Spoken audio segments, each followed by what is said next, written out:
खुदावन मसीह यीशु में मेरे अजीजों, मैं प्रभु यीशु मसीह के जिंदा मुबारक नाम में आप सबको सलाम अर्ज करता हूं और आपका स्वागत करता हूं। परमेश्वर का धन्यवाद करते हैं, एक और मौका उसने इनायत फरमाया, हम सब एक साथ मिलकर परमेश्वर के वचन पर मनन कर सकते हैं। हम सब के लिए प्रार्थना करते हैं कि प्रभु का अनुग्रह हर एक पर बना रहे। आज जो कलाम का हिस्सा है, नए नियम में आप अपनी बाइबल खोलें और दूसरा थीमुथियुस यानी थीमुथियुस की दूसरी पत्री, संत पौलुस ने इस पत्री को लिखा है और हम इसको यूं कह सकते हैं कि संत पौलुस की दूसरी पत्री थीमुथियुस के नाम। 3 अध्याय 1 से 5 पद आपके सामने पढ़ रहा हूं। लेकिन ये जान रख कि आखिर जमाने में बुरे दिन आएंगे, क्योंकि आदमी खुदगरज, जरदोस्त, शेखीबाज, मगरूर, बदगो, माँ बाप के नाफरमान, ना शुक्र, नापाक, तबई मोहब्बत से खाली, संगदिल, तोहमत लगाने वाले, बेजब्त, तुंद मिजाज, नेकी के दुश्मन, दगाबाज, ढीठ, घमंड करने वाले, खुदा की निस्बत ऐशो इशरत को ज्यादा दोस्त रखने वाले होंगे। वो दीनदारी की वजह तो रखेंगे मगर उसके असर को कबूल ना करेंगे। ऐसों से भी किनारा करना। खुदा की बरकत उसके पाक कलाम के पढ़े जाने और सुने जाने पर हो। आमीन। आइए दुआ मांगे। खुदावंद मसीह यीशु में हमारे प्यारे आसमानी बाप, बड़ी शुक्रगुजारी के साथ तेरे कदमों पर सरनिगू हैं, इस ईमान के साथ कि हमारा जिंदा और सच्चा खुदा हमारे बीच में मौजूद है। प्यारे बाप आसमानी, वक्त है तेरे जिंदा और मुबारक कलाम पर मनन करने का। हम में से हर एक को पाक रूह का मसा अता कर कि खुदावन हम पाक रूह की रहनुमाई में होकर तेरे कलाम को और कलाम के भेदों को समझने वाले हों। पिता परमेश्वर, ये वचन रूपी बीज जब हमारे दिल की जमीन में बोया जाए तो हमारी जिंदगियों में जड़ पकड़े और हमारे जीवन में बहुत सा फल लाए। पिता परमेश्वर, अपने पाक फरिश्तों की सेना का बाड़ा हमारे चारों तरफ बांधना कि शैतान हमें तेरी संगति से किसी भी प्रकार से जुदा ना कर पाए। पिता परमेश्वर, हम हर प्रकार से अपनी जिंदगियों को तेरे इख्तियार में सौंप देते हैं और इस दुआ को बड़े ईमान के साथ तेरे प्यारे इकलौते बेटे और अपने निजात देने वाले खुदावंद यीशु मसीह के जिंदा और मुबारक नाम के वसीले से मांगते हैं। सुन और कबूल कर ले। आमीन।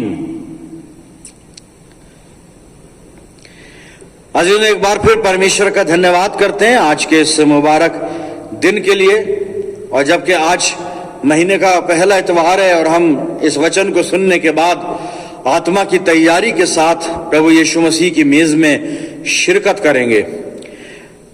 संत पौलुस ने अपने शिष्य थीमुथियुस को ये पत्री लिखी और थीमुथियुस इफसुस की कलीसिया में, इफसुस की मंडली में ये सेवा कर रहा है। और पौलुस ने अपने शिष्य को, जो एक कलीसिया की अगुवाई कर रहा है, इफसुस की कलीसिया की अगुवाई कर रहा है, कुछ टिप्स दी हैं सेवकाई की, कुछ तौर तरीके बताएं, कुछ नसीहतें दी हैं, कुछ तरबियत दी है इसको।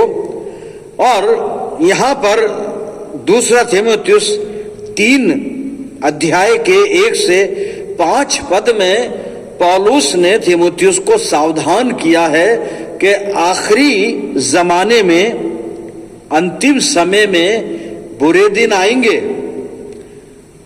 बुरे दिन और रात ये बुरे नहीं होते। दिन बुरा नहीं होता, रात बुरी नहीं होती, लेकिन जब इंसान बुरा हो जाए, इंसान के काम बुरे हो जाएं, इंसान के अमाल बिगड़ जाएं, खराब हो जाएं, तो वो दिनों को भी खराब कर देता है, रातों को भी खराब कर देता है। दिन और रात खुदा ने बनाया और खुदा ने कभी कोई चीज खराब नहीं बनाई। लेकिन ये जो बुरे दिन आएंगे मुहावरा है, और इस मुहावरे के अंतर्गत हम इस समझ लें कि पौलुस ने बताया है कि इंसान की जिंदगी में, माशरे में ये बुराइयां आ जाएंगी और उन तमाम बुराइयों को यहाँ पर तीमुथियुस के इस दूसरे खत के 3 अध्याय के इन पहली 5 आयतों में पौलुस ने लिस्ट किया है। वहां पर 19 किस्म की ये बुराइयां हैं जो इंसान की जिंदगी में पाई जाती हैं। आप इन्हें गिनेंगे बाद में तो आप पाएंगे, मैं उर्दू वर्जन में से पढ़ रहा था, इसमें 19 तरह की बुराइयां हैं जो इंसान की जिंदगी में हैं और इस दौर में वाकई विद्यमान है। ये सारी बुराइयां मनुष्य के जीवन में, हो सकता है मेरे जीवन में भी, क्योंकि हम किसी नेचुरल जो चीज है, जो स्वाभाविक बात है, उसका इनकार हम नहीं कर सकते। मैं कह दूं मैं पास्टर हूं, आई एम ऑर्डेन्ड मिनिस्टर और मेरे में कोई बुराई नहीं है, इम्पॉसिबल। पौलुस रोम नगर की कलीसिया को जब खत लिख रहा है तो उसने फतवा लगाया है कि सबने गुनाह किया है और खुदा के जलाल से महरूम हैं। ये तो प्रभु यीशु मसीह का हम धन्यवाद करते हैं कि जिसकी बदौलत हम गुनाह से आजाद हुए। यहां पर आखिरी वक्त में जो बुराइयां जो लिस्ट की गई हैं पौल के द्वारा तीमुथियुस को बताया गया है, और अंतिम पद में तो पौलुस ने लिखा है कि ऐसे लोग होंगे जो दीनदारी की वजह तो रखेंगे पर उसके असर को कबूल ना करेंगे, और लिखा है ऐसों से भी तू किनारा करना, अलग रहना, परे रहना। कैसे लोग? जो दीनदारी की वजह तो रखेंगे, यानी आपको धर्मी दिखेंगे साहब, बड़े धर्मी आपको नजर आएंगे, रास्तबाज आपको नजर आएंगे, लेकिन उनके जीवन में वो बातें नहीं होंगी। वो उस धार्मिकता के प्रभाव को अपने जीवन पर लागू नहीं करेंगे, सिर्फ दिखावा होगा। तो मेरे अजीजों, अब ये अंतिम समय चल रहा है, बुरे दिन चल रहे हैं, और ये सारी 19 बुराइयां, बल्कि इससे भी ज्यादा पूरे हमारे माशरे में विद्यमान है और हर शख्स इसकी अधीनता में है। ये इंसान के नेचर में है। ये इंसान, यहां लिखा ढीठ हो जाएंगे। इंसान ढीठ है साहब, मानता नहीं। घमंडी हो जाएंगे, जी हाँ, घमंड करते हैं अपने आप पे, शेखीबाज वगैरह वगैरह, बहुत सारी चीजें हैं। खुद गरज, स्वार्थी, ये सब बड़ी छोटी छोटी बातें हैं, लेकिन मनुष्य के जीवन में है। और ऐसे खराब समय में मैं और आप अपने आत्मिक जीवन को कैसे सुरक्षित रख सकते हैं? हम सोच लें कि साहब हम खराब लोगों के साथ बैठेंगे नहीं, उनकी संगति में नहीं जाएंगे। आप किन्हें खराब लोग कह रहे हैं? आप कैसे डिफाइन करेंगे ये खराब है, ये अच्छे हैं? हमें यहां नहीं बैठना है, वहां बैठना है, हमें इनके साथ नहीं बैठना है, उनके साथ बैठना है, हमें इस सोसाइटी में, इस संगठन में नहीं रहना है, हमें वहां रहना है। कैसे कैसे आप फैसला करेंगे? कैसे स्केल है कोई आपके पास, आप नाप लेंगे कि साहब ये बुराई उसमें नहीं है, इसमें है? नहीं, संभव नहीं है। फिर हम क्या करेंगे अपनी रूहानी जिंदगी की हिफाजत के लिए? कैसे हम ऐसे खराब समय में अपने ईमान की रखवाली करेंगे? हम अपनी रास्तबाजी पर कायम रहेंगे, हम प्रभु की नजर में वही करेंगे जो उसको पसंद है। एक बहुत बड़ा चैलेंज है। ये आखिर वक्त है, आखिर जमाना है, अंतिम समय है बिल्कुल। और ये सारी बुराइयां चारों तरफ फैली हुई हैं, और इसके अलावा बहुत और सारी चीजें हैं, वो भी हम सब के लिए खतरा है। हम कैसे अपने आप को इन चीजों से अलग रख सकते हैं, और ऐसे वक्त में हम कैसे अपने आप को बचाएं? ईमान हमारा है परमेश्वर पर, वही संभालेगा, वही संभालता है, लेकिन हमें भी तो कुछ करना है। या हम कुछ भी कर लें जिंदगी में और बाकी वो सब ठीक करता रहे, ऐसा तो नहीं है। मुझे भी सावधानी के साथ चलना है, मुझे भी हर बात का ख्याल रखना है, और इस बात का भी मुझको ध्यान रखना है, मुझे याद रखना है, आई एम बैप्टाइज्ड, मैंने प्रभु यीशु मसीह के नाम में बपतिस्मा लिया है, इसलिए मुझे पवित्रता का जीवन जीना है। ये ख्याल तो मुझे रखना है, ये सावधानी मुझे बरतनी है। हम कैसे बचेंगे ऐसे समय में?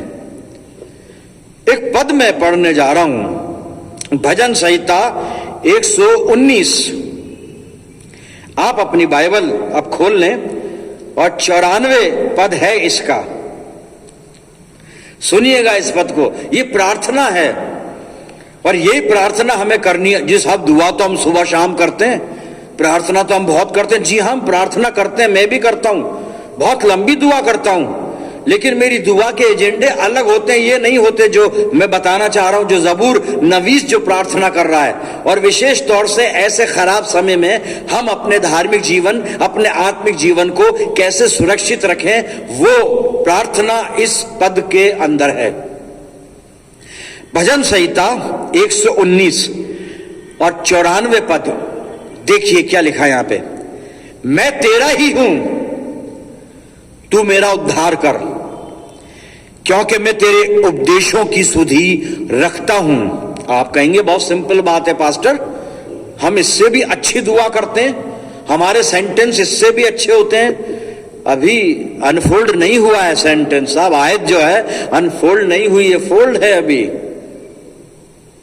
फिर सुनिए इसको लिखा है, मैं तेरा ही हूं, तू मेरा उद्धार कर। उर्दू वर्जन में है मुझे बचा, और आगे लिखा है क्योंकि मैं तेरे उपदेशों की सुधि रखता हूं। मैं तेरे उपदेशों की सुधि रखता हूं, तेरी शिक्षाएं, तेरी विधियां, ये सब मैं जानता हूं, पढ़ता हूं, फॉलो करता हूं, वगैरह वगैरह, ये सारी चीजें। फिर वही सवाल कि भाई है क्या ये दुआ छोटी है, मैं तेरा हूं, मैं तेरे विधियों को जानता हूं और मुझे बचा ले। अभी इसको थोड़ा सा समझते हैं। 3 हिस्से हैं इस पद में। इस पद में 3 हिस्से हैं। मैं तेरा ही हूं, खुदा का बंदा अपने खुदा से दुआ कर रहा है, मैं तेरा ही हूं। हम कहेंगे जी हम सब खुदा के लोग हैं इसीलिए इबादत में बैठे हैं। भाई मतलब वो नहीं है यहां पर जो वो कह रहा है ना, मैं तेरा ही हूं, ये वो मतलब नहीं है। हम भी वो मतलब अभी नहीं लाए हैं कॉन्सेप्ट में, अब आएगा सुनने के बाद। मैं तेरा ही हूं, ये पहली चीज, ऑनरशिप। आपका ऑनर कौन है? सभी कह देते हैं मैं खुदा का हूं, मैं परमेश्वर का जन हूं, कहने से तो नहीं होता। ऑनरशिप, यहां पर जबूर नवीस ऑनरशिप बता रहा है, कह रहा खुदा मेरा स्वामी तू है, मेरा मालिक तू है, मेरा ऑनर तू है, मेरा सब कुछ तू है। कभी हमने परमेश्वर को इस तरह कहा है, इस अंदाज में कहा है कि मैं तेरा हूं? यहां पर कहने का मतलब जबूर नवीस का यह है कि आए खुदा मेरे ऊपर पूरा पूरा मालिकाना हक सिर्फ तेरा है, मैं किसी और का नहीं हूं। मेरा स्वामी तू ही है, मेरा मालिक, मेरा लॉर्ड, सब कुछ तू ही है मेरा। कभी हमने इस बात को कबूल किया है मेरे अजीजों कि ऑनरशिप हम पर जो ऑनरशिप है वो परमेश्वर की है। खुदा है हमारा मालिक, हमारा ऑनर। हम अपने आप के नहीं हैं, हम अपने मालिक नहीं हैं, अपनी मर्जी के मालिक नहीं हैं, हम जो मन में आए कर नहीं सकते। हमारा ऑनर खुदा है और जो खुदा कहेगा वो हमें करना पड़ेगा, चाहिए, करना चाहिए। और अगर अपनी मनमानी करेंगे तो हश्र वही होगा जो आदम का हुआ था, झाड़ियों में छिपता फिर रहा है, अंजीर लपेट रहा है और कहीं कुछ कर रहा है और कहीं कुछ कर रहा है, और आज तक ये सब कुछ चला जा रहा है, होए जा रहा है। मैं तेरा ही हूं। एक हवाला मैं संत पौलुस की मार्फत आपके पास पहुंचाना चाहता हूं। पहला कुरिन्थियों और 6 अध्याय और 19 और 20 आयत में पढ़ता हूं आपके सामने, आप सुनिएगा। क्या तुम नहीं जानते कि तुम्हारी देह पवित्र आत्मा का मंदिर है जो तुम में बसा हुआ है और तुम्हें परमेश्वर की ओर से मिला है? और आगे लिखा है, और तुम अपने नहीं हो। This is ownership. हम तो ये सोचकर जी रहे हैं कि हम अपने हैं और जो हमारा नहीं वो भी हमारा अपना है। जी नहीं, बाइबल कहती है तुम अपने नहीं हो। फिर किसके हैं सुनिए, और तुम अपने नहीं हो क्योंकि दाम देकर मोल लिए गए हो, इसलिए अपनी देह के द्वारा परमेश्वर की महिमा करो। यीशु मसीह ने दाम देकर मुझे और आपको खरीद लिया है। Jesus Christ is our owner, वो हमारा मालिक है। दुआ का मतलब मैं तेरा ही हूं यीशु मसीह, तू मेरा मालिक, मेरा स्वामी, माय लॉर्ड, वो है हमारा ओनर मेरा अजीज। और बाइबल कह रही है तुम अपने नहीं, दाम देकर मोल लिए गए हो। हम बिके हुए हैं साहब। खुदावन मसीह यीशु ने खून का फिदिया दिया है, और वो खून बहाया है जिसकी कीमत है ही नहीं, वो खून बहाया है, और फिर उससे हमें खरीदा गया है। हम अपने नहीं है। तो पहला हिस्सा आयत का है मैं तेरा ही हूं। ऑनरशिप आप किसकी मान रहे हैं आपकी जिंदगी पर? खुदा की या आपकी खुद की? आप परमेश्वर के हैं, मैं परमेश्वर का हूं, हम परमेश्वर के हैं। परमेश्वर हमारा ओनर, हमारा मालिक है। दूसरा हिस्सा देखिएगा। दूसरे हिस्से में कहता है मेरा उद्धार कर, मुझे बचा ले। भाई काहे से बचना है मसीहों को? मसीह तो बचे बचाए हैं साहब। डेफिनेट वी आर सेव, कोई डाउट नहीं है इसमें, कोई शक नहीं है। लेकिन ये जो नजात है, हम नजात पाए हुए लोग हैं, इसमें कोई शक नहीं। लेकिन नजात का काम ये कंटिन्यू चलता है, ये रेगुलर चलता है। नजात मिल गई, पा ली और बस, दैट्स ऑल नहीं, ये कंटिन्यू चलता है काम। ये नजात का जो काम है ये कंटिन्यू, नजात रुकती नहीं है, नजात ग्रेजुअली बढ़ती है। उद्धार में हम बढ़ते हैं, पवित्रता में हम बढ़ते हैं, धार्मिकता में हम बढ़ते हैं, प्रभु यीशु मसीह की पहचान में हम बढ़ते हैं। नजात रुकती नहीं है। तो बचाया जाना जरूरी है। बचे हुए हैं ये भी सच है, लेकिन बचाया जाना भी जरूरी है। खुदा नहीं बचाएगा तो हलाक हो जाएंगे। वो ही है जो बचाता है, हम अपने आप से नहीं बच सकते साहब। हवाला पढ़ूंगा मैं, फिलिप्पियों की पत्री आप निकालें। पौलुस क्या लिखता है? फिलिप्पियों 3:13 और 14 आयत मैं पढ़ रहा हूं आपके सामने। हे भाइयों, मेरी भावना ये नहीं कि मैं पकड़ चुका हूं, परंतु केवल ये एक काम करता हूं कि जो बातें पीछे रह गई हैं उनको भूलकर आगे की बातों की ओर बढ़ता हुआ निशाने की ओर दौड़ा चला जाता हूं, ताकि वो इनाम पाऊं जिसके लिए परमेश्वर ने मुझे मसीह यीशु में ऊपर बुलाया है। पौलुस कहता है मैं निशाने की तरफ दौड़ा चला जाता हूं। नजात सामने है, इटर्नल लाइफ सामने है, डेस्टिनेशन सामने है, टारगेट सामने है। We have to achieve now, हमें वो प्राप्त करना है। पौलुस इसीलिए कह रहा है मैं पकड़ नहीं चुका, मैं सिद्ध नहीं हुआ, मैं कामिल नहीं बना, मैं तो ये काम करता हूं कि दौड़ा चला जाता हूं। कहां दौड़ रहा है पौलुस? कहता उस निशान की तरफ, उस निशाने की तरफ, उस लक्ष्य की तरफ, ताकि मैं वो इनाम पाऊं। कौन सा इनाम? हमेशा की जिंदगी, इटर्नल लाइफ, अनंत जीवन। तो हमें पढ़ना है। मैं बचा ले, मुझे बचा ले, बचे हुए हैं हम, लेकिन ये बचाया जाना रोज का है ये, और हमें उस लक्ष्य की तरफ रोज ब रोज बढ़ते चले जाना है, रोज ब रोज बढ़ते चले जाना है। एक जगह से और पढ़ूंगा मैं, रोमियो की पत्री 7 अध्याय भी आप निकाल लीजिएगा। रोमियो और 7 अध्याय और फिर 19 और 20 पर सुनिएगा क्या लिखता है। क्योंकि जिस अच्छे काम की मैं इच्छा करता हूं वो तो नहीं करता, परंतु जिस बुराई की इच्छा नहीं करता वही किया करता हूं। अतः यदि मैं वही करता हूं जिसकी इच्छा नहीं करता, तो इसका करने वाला मैं न रहा, परंतु पाप जो मुझ में बसा हुआ है। गुनाह इंसान के नेचर में है, और ये कब कहां हमें भटका दे कोई नहीं जानता। ओवर कॉन्फिडेंस ना रखें अपने अंदर कि हम साहब गुनाह कर ही नहीं सकते। ह्यूमन नेचर है, कहीं ना कहीं ख्यालन, फेलन, कॉलन कहीं ना कहीं गुनाह में गिर जाता है।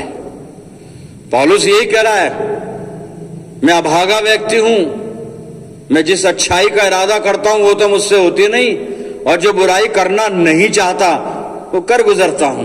प्रॉब्लम है, और इस प्रॉब्लम से प्रभु यीशु मसीह ही छुड़ा सकता है। इसलिए प्रभु यीशु मसीह में बढ़ना जरूरी है। इस प्रार्थना के साथ कि प्रभु यीशु मसीह मुझे बचा, आज बचाया, कल भी बचाएगा वो, लेकिन कहना पड़ेगा मुझे बचा। जब तक मरीज डॉक्टर के पास जाकर ये ना कहे मेरा पेट दुख रहा है, डॉक्टर पेट दर्द की दवाई उसे नहीं देगा, कभी नहीं देगा। बताना पड़ेगा हमें, दुआ करनी पड़ेगी हमें। और उसका आखिरी हिस्सा था उस आयत का, पहला मैं तेरा ही हूं हमने देखा, दूसरा मुझे बचा हुआ भी हमने देखा और समझा कि बचाने की जरूरत क्यों है, और तीसरा और आखिरी हिस्सा दुआ का है मैं तेरे कवानीन का तालिब रहा हूं, मैंने तेरी विधियों पर मन लगाया है। परमेश्वर के वचन पर, परमेश्वर की आज्ञाओं पर, परमेश्वर की जो विधि है, परमेश्वर का जो विधान है, परमेश्वर की जो शिक्षाएं हैं, हमें उन पर मन भी लगाना है और उनको और ज्यादा अपने मन के अंदर, दिमाग के अंदर रखना है और उनको अमल में लाना है, अपनी जिंदगी में प्रैक्टिकल शेप देना है। इस कलाम को, जो परमेश्वर की विधियां हैं, ये वो कलाम है, परमेश्वर की विधियां इसी में हैं। मैं तेरे कवानीन का तालिब रहा हूं। कैसे? आइए भजन संहिता 119 को जरा फिर से खोल लीजिएगा और कुछ पद इसके मैं पढ़ना चाहूंगा। भजन संहिता 119 और 104 पद मैं आपके सामने पढ़ता हूं, सुनिएगा। ये विधियां क्या है? ये खुदा की बातें जिनको ये विधियां कही जा रही हैं, ये क्या चीज है? विधियां, प्रिसेप्ट्स क्या है ये सुनिए। तेरे उपदेशों के कारण मैं समझदार हो जाता हूं। भैया पढ़े लिखे हैं तो वैसे समझदार होते हैं, पढ़े लिखे समझदार नहीं होते क्या? पढ़ा लिखा गुनाह कर सकता है, आजमाइश में गिर सकता है। ये पढ़ाई लिखाई, ये संसारिक पढ़ाई लिखाई है। इस पढ़ाई लिखाई का ताल्लुक ये सिर्फ सेक्युलर वर्ल्ड से है, स्पिरिचुअल वर्ल्ड से नहीं है। रूहानी दुनिया में रूहानी बातें काम आती हैं और खुदा का कलाम जो कि रूहानी कलाम में जिंदगी बख्श कलाम है, यही हमें समझदार बना सकता है। फिर से दोहराता हूं उसको, तेरे उपदेशों के कारण मैं समझदार हो जाता हूं, इसलिए मैं सब मिथ्या मार्गों से बैर रखता हूं। हम तभी गलत राहों पे जाने से रुकेंगे जब खुदा के कलाम को अपने दिलो दिमाग में बसा लेंगे। मेरा पढ़ना और पढ़ाना अलग है, इस पर अमल करना अलग है। हमेशा ध्यान रखें, इसको पढ़ लेना, रट लेना, फिर भाषण जैसे मैं दे रहा हूं ऐसे दे देना बहुत आसान है। ये भाई मैंने यहां से पढ़ा, यहां से लिया और आपको पास ऑन कर दिया, आपको सप्लाई कर दिया, आपने किसी और को सप्लाई कर दिया, उसने किसी और को इस एप्लीकेशन चलता जा रहा है, चलता जा रहा है, हासिल कुछ नहीं हुआ। मैंने सप्लाई तो किया, अपने ऊपर अप्लाई नहीं किया। अप्लाई करना जरूरी है। हमने यही गलतियां की हैं, सप्लाई बहुत किया है, अप्लाई नहीं किया। और वो कह रहा है कि मैं समझदार हो जाता हूं इन उपदेशों के कारण। हम दूसरे को समझदार बनाते हैं, हमारा प्रयास ये होता है दूसरों को समझदार बना दें जाकर। पहले खुद समझदार हो जाएं साहब। और कहता है मैं इतना समझदार हो जाता हूं कि उसके बाद में मिथ्या मार्गों से फिर बैर रखता हूं, फिर मैं गलत राहों पे जाता ही नहीं हूं। मैं एक और आयत पढ़ूंगा इसी भजन में, 119 भजन 119 और 162 पद सुनिएगा। जैसे कोई बड़ी लूट पाकर हर्षित होता है, वैसे ही मैं तेरे वचन के कारण हर्षित हूं। क्या खुदा के कलाम से इतनी खुशी कभी हमने महसूस की है? यहां लिखा है, उसने तुलना की है जैसे बड़ी लूट पाकर कोई हर्ष। बड़ी लूट, चलो लूट नहीं तो लॉटरी समझ लो। अच्छा, आप अपने दिल से पूछिए, आप इस कलाम को सुन रहे हैं और कभी आपको 1 करोड़ की लॉटरी लगी हो, इमेजिन, जस्ट इमेजिन, तो आपको उस दिन बहुत खुशी हुई होगी। तो अभी कितनी खुशी है, उस खुशी से ज्यादा या उस खुशी से कम? अगर उस खुशी से कम है तो फिर कलाम नहीं जा रहा है सही जगह। उससे भी बड़ी लूट यह है परमेश्वर का वचन, वो यही कह रहा है कि जैसे कोई बड़ी लूट पाकर हर्षित होता है, वैसे ही मैं तेरे वचन के कारण हर्षित हूं। आज हम कितने हर्षित हैं इस वचन को सुनकर। या घड़ी देख रहे हैं कि सरमन लंबा हो गया, पास्टर जल्दी हमें फ्री करो, संडे है, बहुत से काम करने हैं। यही है वो कमिटमेंट जिसमें जबूर का लिखने वाला कहता है कि मैं तेरे कवानीन का तालिब रहा हूं, मैंने तेरी विधियों का, तेरे प्रिसेप्ट्स माने हैं। इसलिए उसने प्रार्थना की, मैं तेरा हूं, मुझे बचा। एक और पद है 119 का 165 पद, भजन 119 और 165 भी सुन लेते हैं। लिखा, तेरी व्यवस्था से प्रीति रखने वालों को बड़ी शांति होती है। आज जो हम डिप्रेशन में, टेंशन में, उलझन में और मुसीबत में पाए जाते हैं ना, बताते नहीं है किसी को। कोई पूछता है कैसे हो, क्या है, सब ठीक है, परमेश्वर का अनुग्रह है, खुदा का फल, बताते नहीं है। वो तो आप चुपचाप से कभी उनके घर में जाके देखें तो पता पड़ेगा कि कितनी अशांति में जी रहे हैं, आपको मालूम चलेगा साहब। हम बताते नहीं है, छुपा लेते हैं अपनी कमजोरियों को। अपनी कमजोरी, अपनी निर्बलता कोई नहीं दिखाता, ह्यूमन नेचर है ये ह्यूमन नेचर है। जी सुने, इसको पूरा सुनते हैं। तेरी व्यवस्था से प्रीति रखने वालों को बड़ी शांति होती है और उनको कुछ ठोकर नहीं लगती। ये भी वादा है वचन का।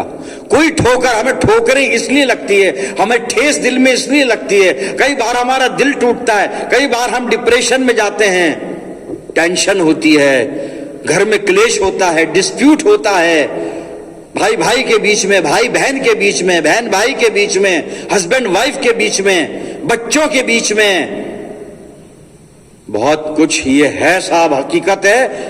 कहां तक छुपाएंगे, कहां तक छुपाएंगे? खुदा से तो नहीं छुपा सकते ना।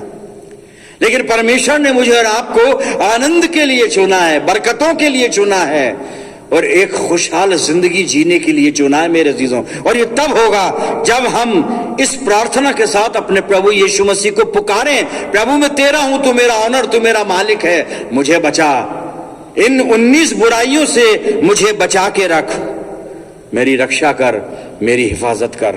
खुदावन मसीह यीशु आपकी रक्षा करने को तैयार है मेरे अजीजों।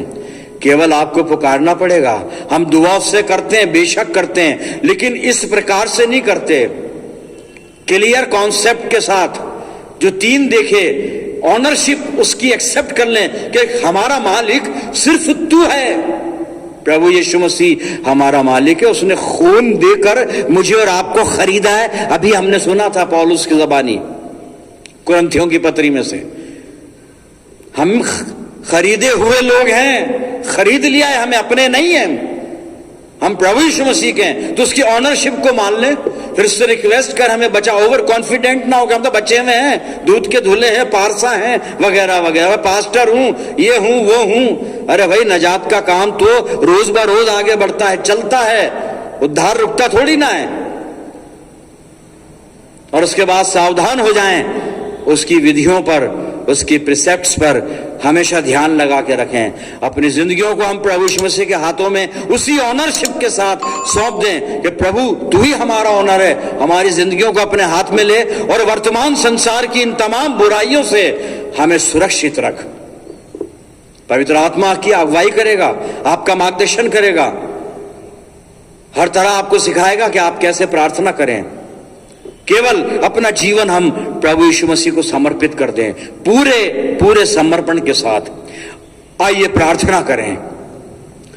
खुदावंद मसीह यीशु में प्यारे बाप आसमानी, बड़े आदर, बड़ी दीनता, नम्रता की आत्मा में होकर तेरे पाक कदमों पर अपने सर झुकाए हुए धन्यवाद करते हैं जीवित वचन के लिए। पिता परमेश्वर, बिल्कुल हम तेरे ही हैं पिता परमेश्वर, और तू ही हमारा मालिक है।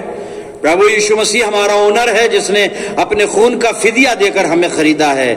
परम पिता परमेश्वर, हमारे जीवन में उद्धार का कार्य दिन प्रतिदिन बढ़ता जाए, हम ये प्रार्थना करते हैं। प्रभु जी वर्तमान संसार की सारी बुराइयों से हमें सुरक्षित रखना प्रभु, और ये कार्य हम नहीं कर सकते, इसलिए प्रभु जी तेरे चरणों पर हम आकर इल्तिजा करते हैं कि हमें वर्तमान संसार की तमाम बुराइयों से सुरक्षित रखना।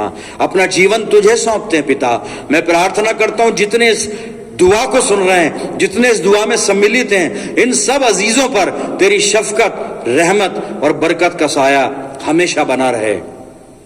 पिता परमेश्वर, हम सब मिलकर पूरे संसार के लिए प्रार्थना करते हैं कि संसार में से सारा क्लेश, सारी भयंकर बीमारियां, सारी प्राकृतिक विपदाएं, सारी खराब बातें, सारी नेगेटिविटी प्रभु यीशु के नाम से दूर हो जाए, और बनीनो इंसान, मानव जाति आराम से जी सके। पिता परमेश्वर, प्रभु जी अपने आप को तेरे चरणों पे रखते हैं और ये प्रार्थना तेरे प्यारे पुत्र अपने उद्धार करता प्रभु यीशु मसीह के जिंदा और मुबारक नाम के वसीले से मांगते हैं। सुन और कबूल कर ले, आमीन।